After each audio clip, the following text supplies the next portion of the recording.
डहाणू तालुक्यातील विविध मागण्यांसाठी भारताचा मार्क्सवादी लेनिनवादी पक्ष लाल बावटा पक्षाने डहाणू पंचायत समिती येथे जम्बो शिष्टमंडळाचे आयोजन करण्यात आले होते।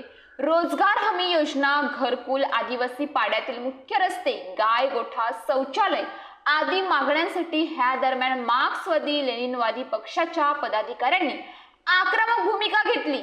ह्या दरम्यान गट विकास अधिकारी, विस्तार अधिकारी, ग्रामसेवक उपस्थित होते।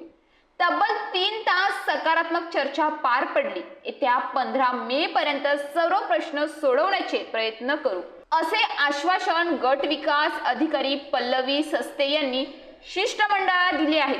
प्रश्न न सुटल्यास प्रचंड मोठा मोर्चा काढण्यात येईल व बेमुदत सर्व संबंधित अधिकारी यांना घेराव घालण्याचा इशारा लोकशाही महिला संघटनेच्या डहाणू तालुका अध्यक्ष कॉम्रेड सविता महालोडा यांनी दिला आहे।